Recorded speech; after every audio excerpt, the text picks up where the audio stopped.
Great teams win games. Great players win moments. But dynasties? They're built in pairs. One forces the pressure. The other finishes it. One throws the strike. The other makes it unforgettable. From the Steel Curtain era to modern Super Bowl battles, the Pittsburgh Steelers have been defined not just by individual greatness, but by legendary duos that terrified opponents and delivered in January. Fear, power, playoff glory. Tonight, we're counting down the 10 greatest Steelers duos ever. The partnerships that shaped eras, shifted momentum, and turned big games into legacy moments. If you live for Steelers history, hit like, share this with a true Steelers fan, and subscribe to Black and Gold Legacy for elite Steelers stories every week. All right, let's dive in. Number 10, James Harrison and Lamar Woodley. When the Steelers' defense of the late 2000s stepped onto the field, it didn't just aim to stop offenses, it hunted them. On one side was James Harrison, the compact, explosive outside linebacker who played with controlled violence. Harrison's job? Collapse the pocket, set the edge against the run, and punish quarterbacks who held the ball a half second too long.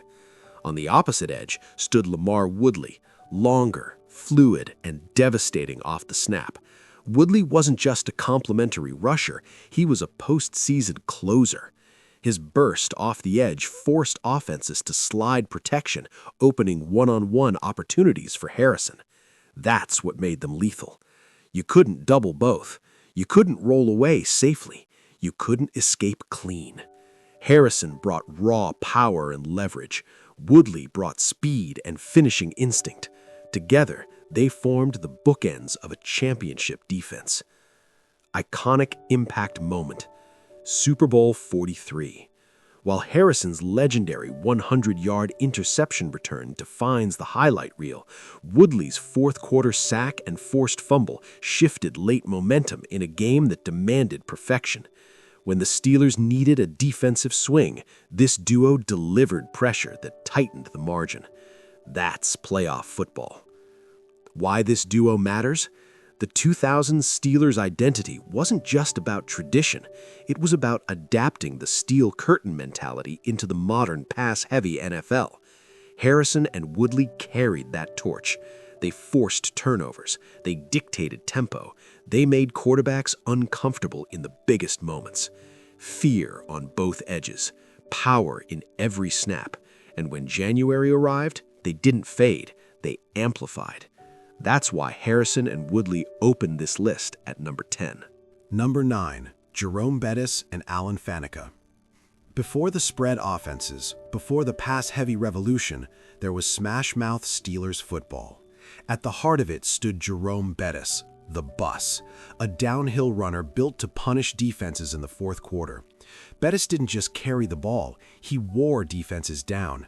Short yardage, red zone, late-game clock control, that was his territory. Clearing the road in front of him was Alan Faneca, a dominant left guard whose job was simple: move people. Faneca wasn't flashy, he was force. On power runs, he pulled with precision. On inside zone, he created vertical push that turned 2-yard gains into demoralizing 5-yard marches. Positions mattered here. Bettis delivered the punishment. Faneca created the pathway. One finished the play, the other started it. Iconic impact moment. Super Bowl 40. Late in the season and into that playoff run, the Steelers leaned on their identity. Physical, controlled, relentless rushing. Bettis's emotional return to Detroit combined with Faneca's dominant line play symbolized the era. Win in the trenches, control the tempo, finish the job. That championship wasn't built on flash. It was built on force. Why this duo matters. The early 2000s Steelers weren't chasing style points, they were enforcing will. Bettis and Faneca embodied that mentality. In an era transitioning towards modern offenses, this duo kept Pittsburgh rooted in toughness. Power run game, clock control, playoff durability. Fear wasn't about sacks here. It was about feeling 240 pounds hit you in the fourth quarter. after an all-pro guard had already moved you 5 yards backward. That's Steelers football. Number 8. Greg Lloyd and Kevin Greene. Before modern pass rush rotations, before analytics measured pressure rates, there was attitude. On one edge stood Greg Lloyd, intense, fearless, emotionally charged. Lloyd didn't just rush quarterbacks, he intimidated them. As an outside linebacker in the Blitzburgh scheme, his role was to attack relentlessly, set the edge against the run, and send a message every snap. On the other side was Kevin Greene, explosive, technically refined, and surgically precise. Greene's job? Finish plays. His burst off the line forced tackles into panic mode. His closing speed erased escape lanes. Positions defined the partnership. Lloyd brought intimidation and edge-setting power. Greene brought elite sack production and relentless finishing. Together, they turned third downs into survival tests. The mid-90s playoff runs defined Blitzburgh's identity. Greene's postseason sack production and Lloyd's tone-setting physicality gave Pittsburgh a defensive presence that dictated games before halftime. When offenses faced the Steelers, they weren't just reading coverages, they were bracing for impact. That's defensive psychology. Why this duo matters. The 1990 Steelers weren't just competitive, they were feared. This duo represented the bridge between the Steel Curtain legacy and the modern pass rush era.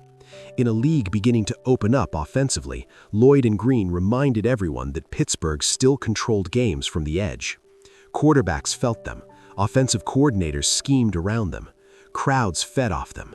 Fear, emotion, playoff pressure.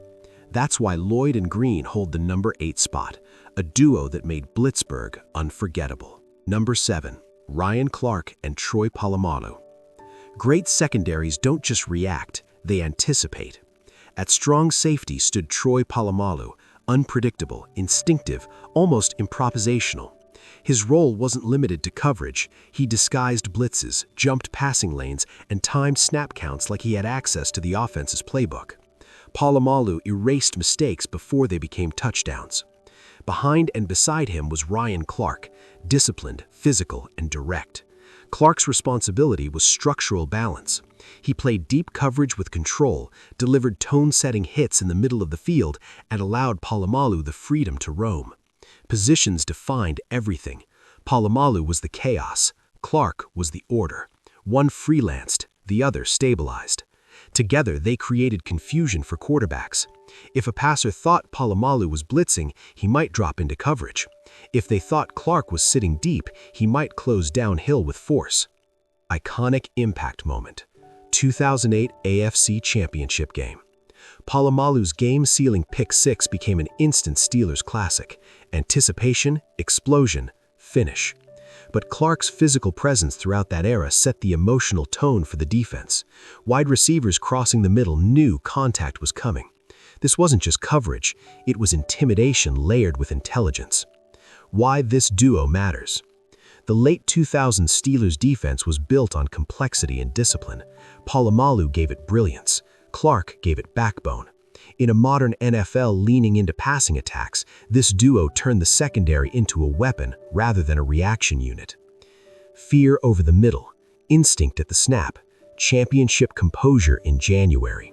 They weren't just safeties, they were the final line of a defense that closed Super Bowl windows on opponents. That's elite-level partnership, and that's why Clark and Polamalu land at number 7. Number 6. Ben Roethlisberger and Ward. Championship offenses aren't always the flashiest, they're the toughest. At quarterback stood Ben Roethlisberger, big, resilient, impossible to bring down in the pocket. Roethlisberger's role was controlled chaos, extend plays, absorb pressure, deliver throws after structure broke down. In big moments, he didn't panic, he improvised. On the outside was Ward, physical, fearless, and emotionally relentless. Ward wasn't just a route runner, he was a tone setter. He blocked linebackers, he attacked the middle of the field. He played receiver with a linebacker's mentality. Positions defined their chemistry. Roethlisberger created time, Ward created separation and contact. One extended the play, the other finished it through traffic. Iconic impact moment. Super Bowl 40. Ward's performance earned him MVP honors, clutch catches, critical yards, emotional leadership. But that championship drive and postseason run were built on trust. When Roethlisberger needed a third down conversion, Ward was the reliable target. When protection collapsed, Ward adjusted his route and found open space. It wasn't always pretty, it was durable. Why this duo matters? The mid-2000s Steelers weren't built on finesse, they were built on grit. Roethlisberger and Ward embodied that identity.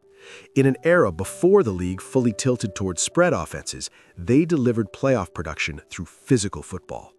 Ward punished defenders after the catch. Roethlisberger punished defenses for not finishing the sack. Together, they represented offensive toughness in January football. Not just statistics, not just highlight plays. Clutch, reliable, championship ready. That's why Roethlisberger and Ward land at number 6, a duo built for playoff pressure. Number 5, Blount Shell and Mel Blount. Before today's passing-friendly rules, before receivers could roam freely across the field, there was intimidation in the secondary. On the outside stood Mel Blount, long, physical, and suffocating at the line of scrimmage. As a cornerback, Blount's job was clear: eliminate the opponent's top receiver. He jammed, redirected, disrupted timing. Wide receivers didn't just run routes, they survived them. Behind him at safety was Blount Shell, instinctive, aggressive, and always around the football. Shell's role was reading quarterbacks, closing passing lanes, and forcing turnovers. He wasn't just a last line of defense, he was an attacker from depth. Positions defined the destruction. Blount erased receivers at the snap. Shell punished mistakes over the top. One took away Plan A, the other destroyed Plan B. Iconic impact moment. Throughout the 1970s playoff runs, quarterbacks entering January games against Pittsburgh knew something. Throwing outside meant facing Blount's physicality. Throwing over the middle meant risking Shell's instincts. In multiple postseason games, timely interceptions from the secondary swung momentum, not flashy, but decisive. The steel curtain wasn't just about the front four, it was complete because the back end closed the door. That's championship symmetry. Why this duo matters? The 70s Steelers' identity wasn't just dominance, it was suffocation. Blount's physical style was so impactful that the league eventually adjusted rules around contact with receivers. That alone shows influence. Shell complemented that physicality with range and ball skills, turning tight coverage into takeaways. Fear at the line, fear in the air, fear over the middle. In the biggest games of the decade, this duo didn't just defend, they dictated. That's why Shell and Blount land at number 5, the secondary spine of the Steel Curtain dynasty. Number 4, Franco Harris and Rocky Bleier. Dynasties don't just throw the ball, they control the clock, they control the tempo, they control the will of the defense. At running back stood Franco Harris, smooth, patient, and deceptively powerful. Harris wasn't just a runner, he was a stabilizer. His vision allowed him to find creases others couldn't. His ability to finish runs kept drives alive in championship moments.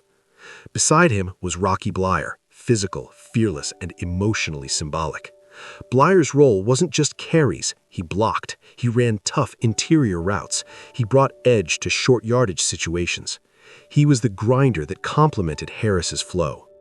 Positions defined the partnership. Harris brought rhythm and patience. Bleier brought force and physicality.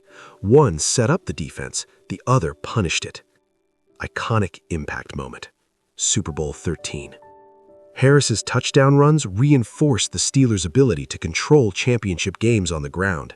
But what made the backfield complete was balance. Bleier's blocking and situational toughness created the physical edge that wore opponents down.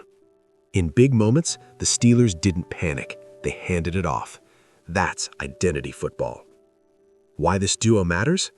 The 1970s Steelers weren't just dominant because of defense, they were dominant because they could close games without relying solely on the pass. Franco Harris gave the offense consistency, Rocky Bleier gave it attitude. In playoff football, where cold weather and pressure shrink margins, they thrived. They drained clocks, they preserved leads, they protected championships. Control, discipline, championship composure. That's why Harris and Bleier sit at number 4, the ground game heartbeat of a dynasty. Number 3, Jack Lambert and Jack Ham. Great defenses need stars. Legendary defenses need conductors. In the heart of the steel curtain stood Jack Lambert, thin, intense, relentless. As the middle linebacker, Lambert was the nerve center. He called adjustments, diagnosed formations, and attacked downhill with fearless aggression. His job was to control the middle, stop the run, disrupt crossing routes, and set the emotional temperature of the defense. On the outside was Jack Ham, smooth, intelligent, technically flawless. Ham's responsibility was versatility. He covered tight ends, dropped into passing lanes, and closed space before quarterbacks even recognized it. Where Lambert exploded, Ham anticipated. Positions defined their dominance. Lambert enforced the middle. Ham erased space on the edge. One intimidated, the other outthought. Together, they made the second level of the defense untouchable. Iconic impact moment. Throughout the 1970s playoff runs, when opposing offenses tried to adjust away from the dominant defensive line, they ran directly into Lambert and Ham. Key postseason stops on third down, momentum-shifting turnovers, and suffocating coverage against elite competition defined championship games. In Super Bowl moments, they didn't just react, they controlled. Why this duo matters. The steel curtain wasn't legendary solely because of its front four. It was legendary because the linebackers made it complete. Lambert brought emotional fire and downhill power. Ham brought elite football IQ and positional flexibility. In an era built on physicality, this duo added intelligence to intimidation. Fear in the middle, discipline on the edge, championship awareness in January. If the defensive line was the wall, Lambert and Ham were the guardians. That's why they sit at number 3, not just great linebackers, but the strategic core of a dynasty. Number 2, Terry Bradshaw and Lynn Swann. Dynasties are remembered for defense, but they're immortalized by moments in the air. At quarterback stood Terry Bradshaw, strong-armed, fearless, and built for the biggest stage. Bradshaw's role was simple in theory, but rare in execution. Stretch the field vertically and deliver under playoff pressure. He wasn't just managing games, he attacked them. On the outside was Lynn Swann, fluid, acrobatic, and impossibly graceful in traffic. Swann's job was separation at depth. Deep posts, sideline fades, contested catches when the margin was inches. Positions defined the magic. Bradshaw launched, Swann elevated.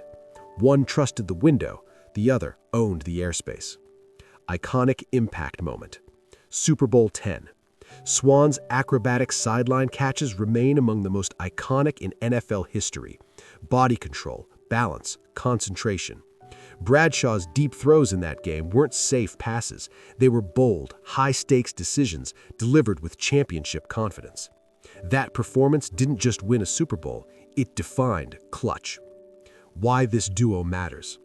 The 1970 Steelers were known for the steel curtain, but when the defense created opportunity, Bradshaw and Swann delivered knockout punches.